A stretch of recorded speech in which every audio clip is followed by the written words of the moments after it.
How's it, guys? This is Dayvy FPL and welcome back to the Fantasy Premier League video here on my channel. Now in this video we're going to be talking about everything Game Week 19. This is the Game Week 19 preview asked on Twitter at DayvyFPL for a couple of your guys' questions. Basically this preview is going to be all about Heung-min Son, wildcards, and captaincy. Those are the three very popular questions. Obviously, you know, Heung-min Son sent off with a red card against the likes of Chelsea, so a lot of people looking to transfer him out. A lot of people transferred him in this game week, so a little bit unfortunate there, but game week 18 can be said as quite a disappointing game week. I knew that it was going to be a low scoring one, but I didn't think it was going to be this bad, and I've seen a lot of scores around the 20 mark, even the 30 mark, with the average about 38. But we'll talk about how my team got on later in the week in the team selection, probably coming up tomorrow or on Wednesday afternoon. But without further ado, let's get into the preview.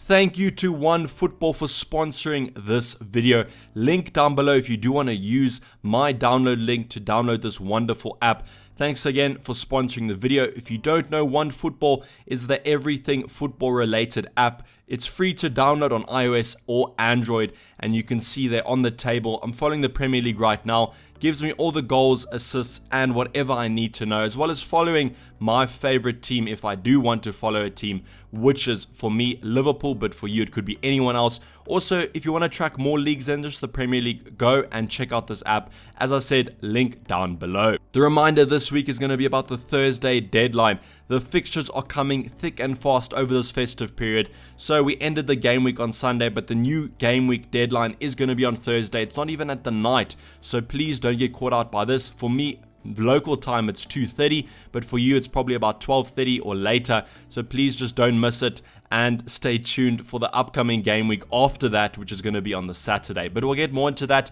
in the game week 20 preview. So I wanted to talk about game week 18. A lot of questions were raised about the likes of Spurs and Manchester United. Obviously, using the wild card, we brought a lot of these players in, and now these teams don't look like they're performing. But I'm going to be a little bit more patient on this one. I think we have to give a little bit of patience to our wildcard draft. If you didn't use your wildcard and just use your transfers for Spurs options, I just think be a little bit patient. I mean, if they go and have a really good game against Brighton, I don't think any of us are going to be complaining. They have some really nice fixtures coming up, and the likes of the Spurs United options hopefully will return in the future game weeks. I know this week they didn't look that great, but we got to trust our instinct and trust our gut transfers that we did make, and I don't think we can be judging these transfers over an initial game week. So I know game week 18 was probably absolute dread, but we got to give a little bit of patience to our guys, and hopefully they do return in the future. So in terms of kind of analysis of this disaster week, I think you just got to reflect on your squad. Don't go transfer crazy. Don't be taking a lot of hits. There is a lot of fixtures happening over the upcoming game weeks. You want to keep those transfers quite tight and quite safe. Use your benches. Make sure you've got good bench options over these upcoming game weeks, as there could be some rotation, and you don't want to be wasting transfers on a player that's definitely going to be playing, as then they do still have a chance of returning. So as I said, patience probably the number one word to take out of this general thoughts, and hopefully they do return in the future.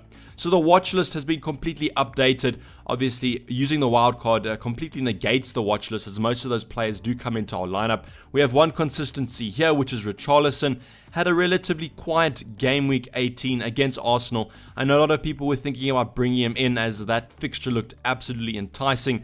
Ended up being a 0-0, which is quite boring, especially if you are a Richarlison owner. But at 7.9 million, Everton still have some nice fixtures coming up. He scored 6 goals, 3 assists, and he's played basically every minute. The only worrying thing about Richarlison is with Ancelotti coming in, he seems to like 2 up front or 1 up front. So if he likes 2 up front, and that's Richarlison and Calvert-Lewin, that looks absolutely superb. As a player out of position, he is listed as a midfielder, so him playing in forward position is absolutely, as I said, incredible, and hopefully will return some more points. But if Iwobi's out for quite a while, I could see that Richarlison shifted to those wider positions, and then I don't think he's as effective. Talking about Everton's nice fixtures, we have Lucas Dean over here, 5.7 million, a little bit cheaper than some of the more premium defenders, but with 3 assists. He's played basically every minute, As I said, with Ancelotti coming in, I'm kind of favouring the new manager bounce here for Everton. Just keep an eye out on Digne, as I know that Ancelotti has always really liked Leighton Baines, so I don't know if he'll be coming into the squad, but I definitely think that Lucas Digne is the current better player, so if he should be starting in that starting 11, and then I can see some points coming up. I know that Everton's attack might not be the best. Hopefully the defense shores up a little bit under Ancelotti, kind of a stereotypical, always good defensive manager, so I'm thinking that Lucas Digne could be a nice little differential. I know we owned him early on in the season, but I think that with these nice fixtures, he could be quite profitable. The other player, Callum Wilson, I know, just relax a little bit. I haven't lost my mind completely. The only reason why I've got Callum Wilson on here in the watch list, just remember with the watch list I don't have to bring them in, but I'm currently monitoring the situation. But with Bournemouth's upcoming fixtures looking quite nice, and the fact that Rashford didn't perform last game week, he could be on his way out, or even the likes of Harry Kane if he does not produce. I'm looking at Callum Wilson to kind of maybe downgrade one of those two options to fund the likes of a Salah or a Mane, or even a Trent Alexander-Arnold or a Robertson. So I'm currently monitoring the situation with Callum Wilson, as if he does return in the next two fixtures, that could be a nice little downgrade of my front options and allow me to spread some budget in midfield and the defense. So don't worry, I haven't lost my mind completely. Callum Wilson is just on here as I'm monitoring him. So the first question and the main one to go about is what to do with Heung-min Son. Obviously, the South Korean was sent off for violent conduct, a little bit of a kick out at Rudiger on the weekend against Chelsea. So he'll be banned for the next 3 fixtures, I do believe, as it was violent conduct. So I think 11th of Jan is the date that he could return. So quite a lot of game weeks between now and the 11th of Jan. So I definitely think that Heung-min Son is a transfer out. Not worth keeping him on the bench with all that budget he's taking up. Currently around that 10 million mark, so you could easily downgrade him to a cheaper option, or you can even upgrade him, and we'll be talking about that in this video. So the 3 options I have you on screen: more of a budget option, more of a premium option, and then probably the most premium option you can get. So I'm going to be talking about the cheaper option first, Jack Grealish of Aston Villa. We saw him score a wonder goal on the weekend. I know that McGinn is out injured, which will be my only concern about Aston Villa. Not only do they look quite bad defensively, but if they lose McGinn, that could be a nice attacking outlet that took some pressure off Grealish and some markers. So that's my only worry with Grealish, but he does have some very nice fixtures coming up: Norwich and Watford. To be honest, those fixtures haven't looked that great recently. Norwich and Watford have looked quite a lot better defensively, but I still think that Aston Villa can get some returns out of this one, and if they're going to be scoring, Jack Grealish is probably going to be on the end of an assist or the goal. So 6.3 million, 5 goals and 4 assists, and played basically every minute. He is the club captain, so I'm expecting him to continue this form, and it's always nice to have a player over the Christmas period that is guaranteed to start. The next option is Dele Alli, 8.8 million, 3 goals, 2 assists. Basically all of those have come under the likes of Jose Mourinho. I know this weekend Spurs looked absolutely dreadful, and to be honest, they actually looked better after Son was sent off, but maybe that was just a little bit of a wake-up call for them. But with Dele Alli, they still have some nice fixtures. As I said, don't judge the transfer only over one game week, so I think that Spurs are going to bounce back. They have a nice home fixture coming up against Brighton, should do well in that one. And if you want to do like kind of a simple downgrade of a like-for-like, Heung-min Son to Dele Alli does look good. But probably the option that I'm currently looking at, and probably one of the better options to do, is just to transfer the likes of Salah or Mane back in. So a lot of us have transferred out Salah and Mane to kind of fund other moves because of that Liverpool blank. They do have Leicester coming up next, which should be a tougher fixture, but I do think the transfer to do right now is Salah or Mane in for Son. So however you fund that move, that depends on you, but I do think that these two options, they have some nice home fixtures coming up against the likes of Wolves and Sheffield United. Tougher opposition, but I do think that Liverpool at home are really raring to go this season, and they should do quite well. But with Salah and Mane, as I said, you have to fund that. So whether you downgrade it this week and take a -4, or you already have money in your bank, that is up to you. Now, whether to go with Mane or Salah was another option that people were asking me about. So right now, I know in previous game weeks I've been saying that Mane looks the better option, but in this Club World Cup, I think Salah has had a really good performance, and he definitely looks like almost the one out of these two that's on form. I do think that over the entire season, Mane will score better, so I do think that Mane is the safer option, but I do think Salah is a little bit more of a differential, more of a higher ceiling than the likes of Mane. So I think safe option to go for is Sadio Mane, but more of a differential, go for Salah. but both of these come in at that 12.2 million mark, so not too much in that price difference there. But with these upcoming fixtures, I do think that Salah does better at home, so I think Wolves and Sheffield United, he's probably going to be scoring better, and then Mane does well in the away game. So I think with these two options, just go for whoever you want, just stick with them throughout the rest of the season, and you shouldn't be doing too badly. I think they're going to be scoring relatively the same amount of points, but I do think at the end of the season, we're going to be looking at Mane with that better overall points. So kind of an open-ended question here. I personally favor Salah just because of the differential aspect, but I think that Mane is the safer option to go for. So the next question was Pog back. Paul Pogba, if you don't know, made a return from the bench against Watford for Manchester United. Obviously, he's been out of contention for quite a while. My only worry with Paul Pogba, and if he is back, is just not only the form of Manchester United, but the fact that I don't know how his fitness is. Solskjaer came out and said that he is fit and leaner than ever, but I'm just worried about him starting off the bench. Whether he could have started that game is yet to be seen, but I do think when he came on, he was looking quite good. Definitely Manchester United's best player, and he always offers that really good FPL returns, whether it be assisting or scoring. So Newcastle at home, probably going to be a good test for Paul Pogba. I think I would give him this game week to kind of show what he's made of. If you want to take a really big differential, you could downgrade Son to the likes of Paul Pogba. I've seen a couple of people over on Twitter do this move.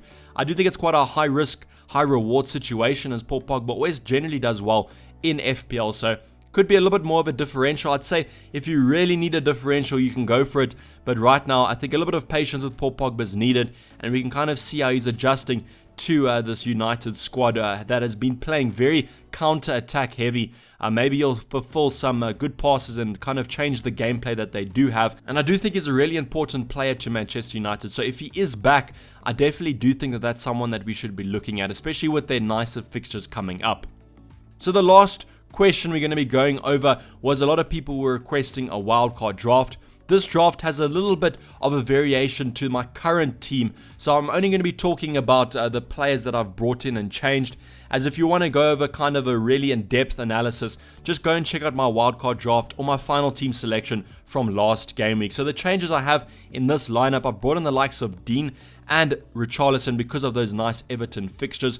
I've also allowed myself to upgrade Heung-min Son to Salah in this draft, and that allows me to upgrade my other departments as well. You can see I've found that budget by downgrading Harry Kane to Greenwood. I've shifted that money back into the midfield with Richarlison. So this formation is going to be a 3-5-2.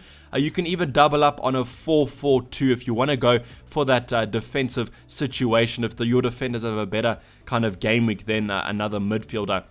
But I do think that this draft is looking quite good. You've got your differentials in Richarlison and Lucas Dean, but then you've also got Mohamed Salah in here. The only omission that I do have in this squad is the likes of a Liverpool defender, but I think with Leicester up next, that's probably going to be a goal conceded.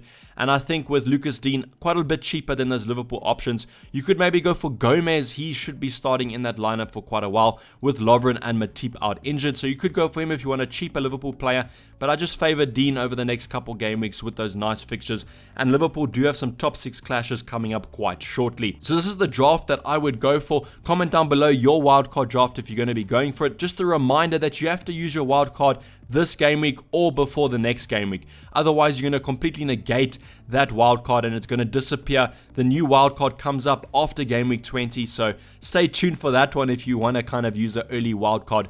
But I just wanted to give you a reminder if you have not used your wildcard yet. So captaincy is quite a tough one this game week, as there's really no standout captaincy option. I would kind of argue that Tammy Abraham's my favorite, and I do think probably the best captaincy option this game week. They have a home fixture against Southampton, a team that they battered early on in the season, and this is a home fixture. They're coming off a good win against Spurs, probably rejuvenated after that top 6 clash, and I do think that Tammy Abraham is kind of on the expected goals right now. I think he's probably one of the highest players that should be scoring quite soon, so he comes in as my favorite captaincy option. I do have the likes of Dele Alli and Kevin De Bruyne up here, but their fixtures in my opinion are a little bit worse. Dele Alli has Brighton at home, and due to their form against Chelsea not being that great, I'm a little bit less confident with captaining a Spurs player. Then we have Kevin De Bruyne against Wolves, who's in excellent form, but that's a very tough fixture. Wolves have shown recently that they do have that defensive form going into this fixture, and if they can do a repeat of what they did at the Etihad earlier in the season. We could be looking at quite a shock victory there. But with Kevin De Bruyne, I said he's in great form and should be doing well in this one. And it seems like if Man City are scoring, Kevin De Bruyne is going to be on the end of an assist or a goal. So my kind of ranking of these players is in the ascending order here. Tammy Abraham, my favorite option. Dele Alli or Harry Kane, probably the second, and then Kevin De Bruyne the third. You could go for another option. You could go for the likes of Rashford, who was the most captain player in Game Week 18. But I think a lot of those captainers are going to have lost faith and probably not going to captain him this game week. So that could be a nice differential. You could go for maybe the likes of Jamie Vardy. It is a home fixture against Liverpool, who have been conceding quite a lot of goals recently. I know they've kept a couple clean sheets, but I think against the likes of Leicester, I mean, Jamie Vardy only needed one shot on target against Man City to score. So I'm pretty sure he's going to be getting a shot on target against Liverpool. So he could be also an option. You could also go for the Liverpool lads of Mane or Salah, but I just think that that's going to be quite a close game, and you're probably going to be wanting to captain a player with a little bit more of a higher ceiling. So hopefully you did enjoy this video. Please like it if you did, and stay tuned for that team selection coming up probably tomorrow or on Wednesday. Subscribe if you're new, have not subscribed yet, and stay tuned to my Twitter at Dayvy Fpl for any future updates. I'm going to be signing off. This has been Dayvy Fpl, and I'm out. Cheers. Bye.